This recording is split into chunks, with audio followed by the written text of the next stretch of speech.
სამცხე ჯავახეთიდან თბილისში მომხდარი სტიქიის შედეგად დაზარალებულთა დახმარება გრძელდება. ახალციხის ახალგაზრდული ცენტრის ორგანიზებით პროგრამა მომავლის თაობის ფარგლებში რეგიონის სხვადასხვა მუნიციპალიტეტებში შეგროვებული პროდუქტი, პირველადი მოხმარების ნივთები, ტანსაცმელი და თანხა 1000 ლარამდე დაზარალებულებს უკვე გადაეგზავნათ. თანადგომის კვირეულის ფარგლებში 20 ივნისს ახალციხის ცენტრალურ პარკში სამოქალაქო განათლების პროგრამის კურსდამთავრებულებმა საქველმოქმედო კონცერტი მოაწყვეს, სადაც მოსახლეობას საშუალება ჰქონდათ თბილისში დაზარალებულთა დასახმარებლად შესაწირი გაეკეთებინათ.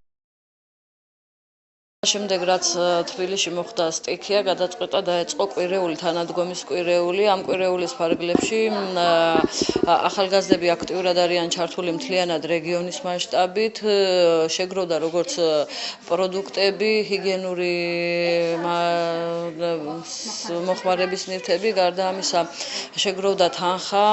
ეს არის თანადგომის კვირეულის დასკვნითი ეტაპი. ამ ეტაპზე ახლა ჩვენ შემოგვიერთდნენ სამოქალაქო განათლების პროგრამის კურსდამთავრებულები, რომლებიც სიმბოლურად აქციას აწყობენ, მღერიან და შემოსული თანხით გვეხმარებიან, რომელიც დღეს შეგროვდა 1000 ლარამდე და დიდი მადლობა ამისთვის. ჩვენ ვართ ახალციხის ახალგაზრდული ცენტრის კურსდამთავრებულები და ახალციხის ახალგაზრდული იდეის მონაწილეები და როგორც მოგესალმებათ 13 ივნისს საშინელი რამ მოხდა თბილისში და ყველა რეგიონი ასე თუ ისე ეხმარებოდა თბილისს ამ ყველაფერს და არ გვინდოდა ახალციხე გამონაკლისი ყოფილიყო, ამიტომ გადავწყვიტეთ ჩვენც ესეთი მცირე საქველმოქმედო კონცერტი ჩაგვეტარებინა და თანხაც რაც შემოვა და შემოწირულობა რაც იქნება, ყველაფერს გადავრიცხავთ თბილისის დასახმარებლად.